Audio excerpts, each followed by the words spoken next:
So we are researching Elmton as a medieval village, and we know that just behind us here we had the medieval main road.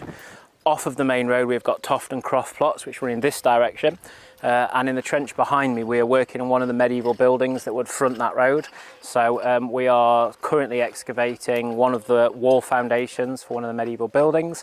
And then in the trench just to this side of the wall you had compacted floor surfaces.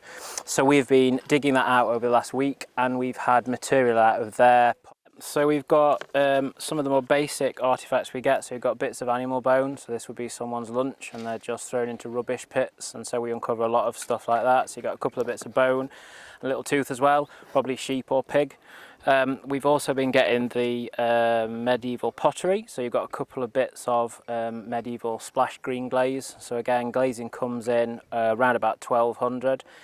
So these are probably from a dish, a jug, something like that. Probably dating to mid to late 13th century, so 1250, 1300, something like that.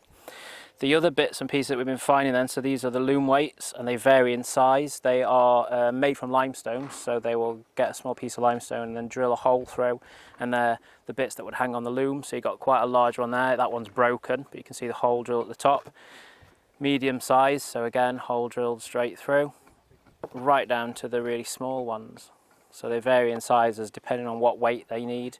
And then finally this little piece here, this is a piece of daub. So on the building walls, the walls would be made of wattle and daub. So they would use woven wood as the wall itself and then plaster that with a mixture of sort of straw, animal dung, etc., and that hardens onto the wall. So you can see that's the inside surface where the straw is pressed against it, and then they will lime wash it. So the white bit you've got on the edge there is just a little trace of some of that lime wash, so the wall would then look a nice white colour.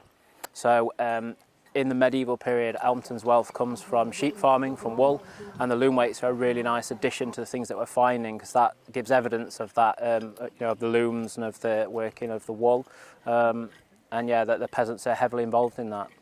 Brilliant. How long has this project been going on?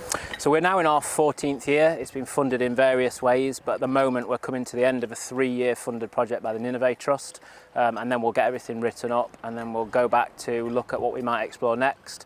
So yeah, 14 years in total. Amazing. And what do you do with the information and the finds that you uncover? Yep, so at the end of every phase we'll do a report, and that goes out into the community. It gets logged with the Historic Environment team over in the Peak District, and then all the information gets sent over to Cresswell Crags. So all our finds, all our drawings, all our paperwork, photographs, all gets logged in their archive, so that anyone who does want to do some research on Elmton or the local area can go access that and have a look at what we've been finding. So we have a lot of local people involved. Elmton's obviously a small community and everyone's interested, from the people who live here to the pub, Cresswell Crags, and then just doing little sort of media snippets like this helps to get the word out a little bit more. I know the pub have been sharing what we've been doing, and they said that 8,000 people saw some of the digging that we've been doing over the last week, so it gets people to come along, have a chat with us, and then they can call for a beer afterwards, so everyone's happy.